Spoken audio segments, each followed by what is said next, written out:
Rebounds.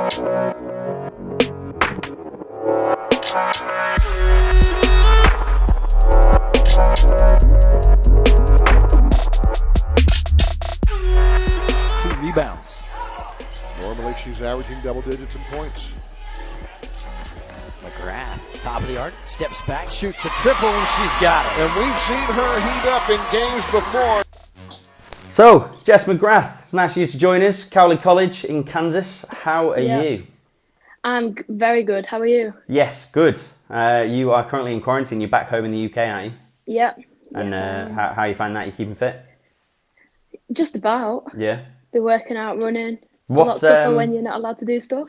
Tough, isn't it? What was your season looking like before? Is it stopped mid-season, or how did it all come about? Well, so we didn't make the national tournament, so our season had just finished like the week before I came home. So, yeah.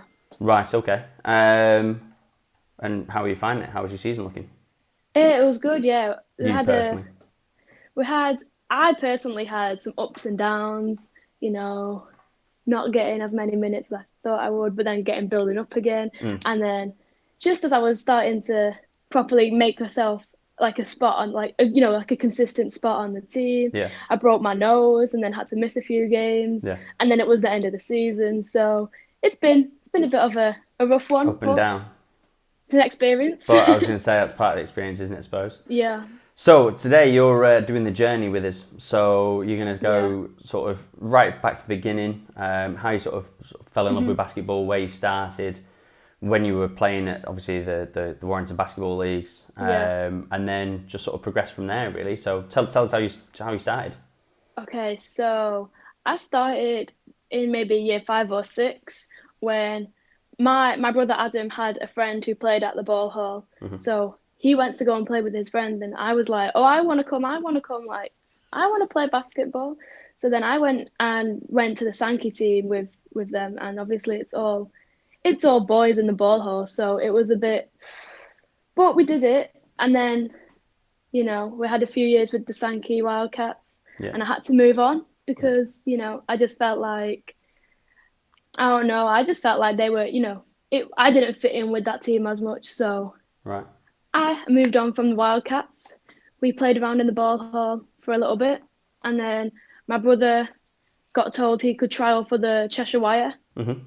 So I asked the coach, was like, well, can I just practice with you? Like, because it's gonna be hard. I'll get better. So he was like, yeah, you can practice with us. So then I practiced with them throughout the whole off season. Yeah. And the manager Roz was like, which is Liam Johnson's mum. Yeah, Roz Johnson. Yeah. Was like, Jess, you can play if you want. Like, I've looked at the rules and you can play in the under-13s for this season if you wanted to. So I was like, yeah, let's go. Yeah. So Roz got me signed up for the team and played with Cheshire Wire for a year, that was probably the start of when I really started to take basketball seriously, and I really started to enjoy it because, I don't know, there's just something about it being challenging that makes you want to push harder and get better, and you just love doing it. Yeah. And then at the end of that season, we was working out where I was going to go next because I couldn't stay at Cheshire because it was the boys' team, and after under-13s, you can't do mixed. Yeah. And the coaches persuaded me to trial for the under-13s Northwest team, the girls' team. Yeah. And I made that team, which was amazing because I never thought, I was like, no, I'm not going to do that. I was like, I'm not good enough to do that.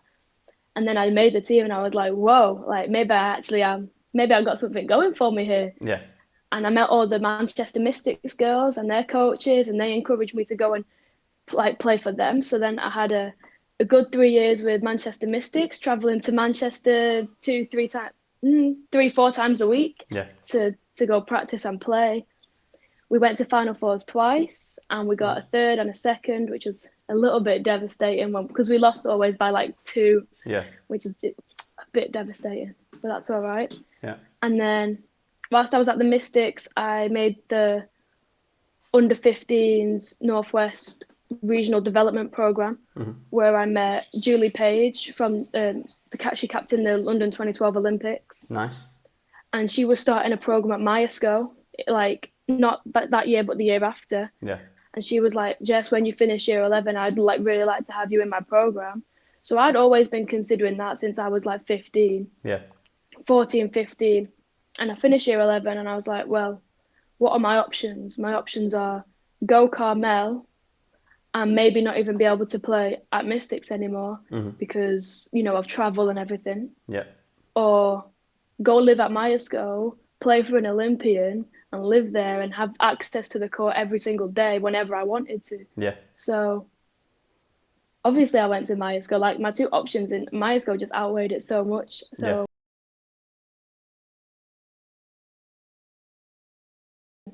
I played a lot in that. Like I really had the opportunity to be a leader for that team. Like I'd never been a leader for Mystics or Northwest or like anywhere. I'd never been a leader. And when I went to Myerscough, Julie was like, Jess, like you got to step up now. Like this is your time. So I stepped up. I was a leader for that team, and but then Julie left the second year, and we had a very rough year in my second year because our point guard tore her ACL, and we only had 6 players for like the whole season. Oh wow. Yeah, so that was real tough. But that was also like it's an experience. You have to go through the adversity to learn that you actually want to carry on. You want to keep playing. Yeah. I imagine the squads. It's tougher to get a full squad as well with it being all girls. I suppose it's not as popular, is it? Definitely.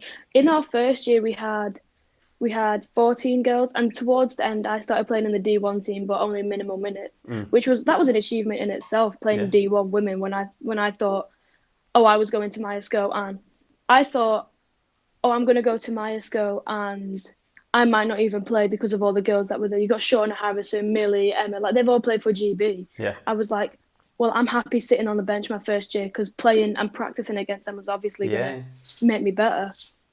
But then I ended up being like a leader for that team because they were more concentrated on D1. So I had to not like I had to, but I decided I wanted to help like lead the under-18s team. Yeah. But then Julie left quite late, and there wasn't a lot of time for recruiting from Mike Bernard. Right. So that was but it was not like it's an experience. Yeah. It was good. It was a good season. I got a career high. We went to Portugal. We played like a professional team in Portugal and we beat them. Like it was definitely a very good and very successful year for Mike's first year as a head coach. Like he got head coach of the year and everything. It was definitely a very successful year. But then what? Then I'd always wanted to go to America, but it'd always just been like, imagine if I went to America, like, oh my gosh. America. How long were you at Myerscough? I was at Myerscough for 2 years. 2 years, right? Okay, yeah. And I'd said like I'd asked the coaches, do you think that I'd actually be able to go to America? Like, do you think that this is a realistic opportunity, like a realistic goal? Yeah. And they were all like, yeah, Jess, go for it. So in the January of my second year, so a year ago, I started emailing coaches and sending my highlight tapes out and stuff. And I got a few back from me, but Cowley stood out the most. Coach Clark was like really interested in me. He really went for it. He showed that he wanted me on his team. He showed that he sent me programs and stuff to do in the off season. Like even before I signed, he was helping me. So he was like, he showed to me that he wanted me. He showed to me that he cared about me. So that's ultimately where I decided to go. Yeah. And then, so you moved over. How was that? What did your family think of just going out to the States? Oh, well, my family, they found it a little bit hard that I was leaving them, especially since I left when I was like 16 and already hadn't seen them for like 2 years straight. Pretty much. So it was a bit hard, but they understood that it was what I wanted to do, so they weren't going to stop me. Yeah. So I moved out, got on my plane by myself. And I was like, oh, maybe I might not like this, but I got there and it was great. We had like even off the court, like that's my family. Like when you spend that much time with people, they become your family and What was it like settling in? It was easy. Like I got there a few days before everyone else did because I wanted to sort myself out, get rid of the jet lag before class started. But when my roommate got here, like instantly we were like best friends, like. Yeah. Well, that makes it a lot easier, doesn't it? So you've moved over. Obviously, you've adjusted. You've started obviously classes and training. Yeah. What was sort of your initial thoughts of the level out there? Well, in practice, it was tough. Like we had 6 a.m. workouts. Yeah. Then we had practice. Then we had to do a whole day of class, and then we had practice again. And we in the preseason, it was tough. I'm not gonna lie, we ran a lot. Yeah. I counted one time, and we did 137 sidelines. Yeah. I remember that number. Like that's a lot. Yeah. But so like in the preseason, we were all like, whoa, like what? But then it's like, well, we chose to do this. Yeah. We knew we were gonna do this. And then as soon as the season hit, it was just smooth sailing. It was great. That's it. What was the rest of your team like? So were they all from overseas as well? Were they kind of in the same boat as you, or was it a lot of local girls? We had 7 international players out of a total. We started with 17 players, and 7 of them were international. I think it was 7. Yeah. 7 international players. So there was a lot of people that were going through the same thing. Yeah. And then like other sports as well. Like on the football team, there's a lot of Brazilian players, and the tennis team, there's a lot of people from like South Africa and stuff. So we all were going through the same stuff. Yeah. I suppose it makes it easier to settle in. That made it a lot isn't easier. Yeah. Everyone's in the same boat. So you've gone from obviously right the way through to America, which is current day now, isn't it? I suppose. So you're currently in the States. Your season's now effectively finished. Not sure when you'll be going back, I suppose, with everything that's going on. Either. But what does the future hold? What's the plans moving forward? Well, I'm definitely going back to America. Yeah. I will be transferring from Cowley this year, but I am not going to announce the college that I'm going to yet. That's not been put out there, so we're going to keep that one quiet for now. Yeah. But I feel like it's just the best thing for me to do right now is to transfer. I've got great opportunity at the schools what are recruiting me, especially I've got some great opportunities coming up, so I will definitely be going back to America. It's worth doing, isn't it? I suppose it's a massive experience for you. And then it's a massive experience. So once your college years are up, once you've done all that, what would you look to? What's your capacity in basketball then moving forward? Well, I'm planning on, when I finish playing college basketball, I want to be an athletic trainer, which is like a physio or sports therapist, and I want to go into like doing that for like sports teams, basketball teams, maybe at the collegiate or professional level. Yeah. Like I don't know if I want to play professional, but I'm going to have to stay involved in basketball. I don't know how I'm going to live without basketball. So good. We like that. Yeah. So tell us, what do you think of the current state of English basketball at the moment? So obviously, we can adapt it for you with the girls level as well, especially because you'll have probably the most experience in that. But tell us what your thoughts on that at the moment. It's definitely getting better, especially girls basketball. Girls basketball is definitely getting better in the UK. Yeah. There's a lot more participation. People are encouraged to go further, and there's less people dropping out at like an older age. There's more people trying to push further. Yeah. Like honestly, the class of 2019, that's probably one of the best groups of female basketball players I've ever seen, because there were so many girls that had offers and went to the States, and it's just getting better. There's so many more better players. Like they're starting younger.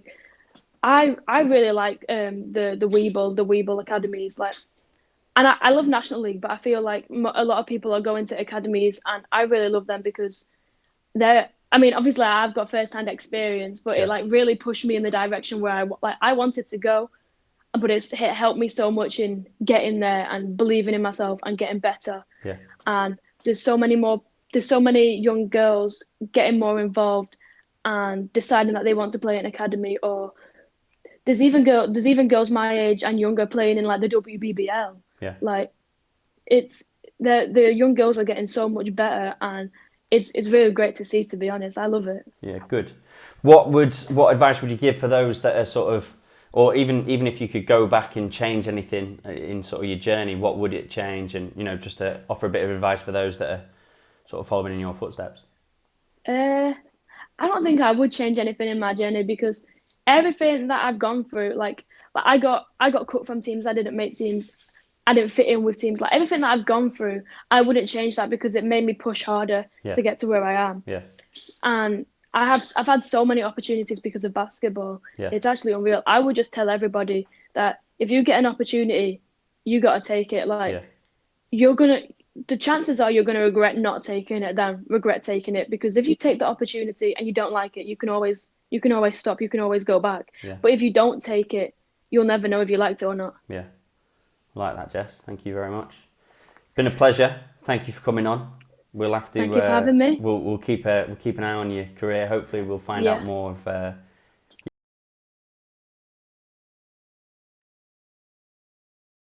yeah, thank you for joining us. Thank you for having me. Cheers, Jess. Thank you very much.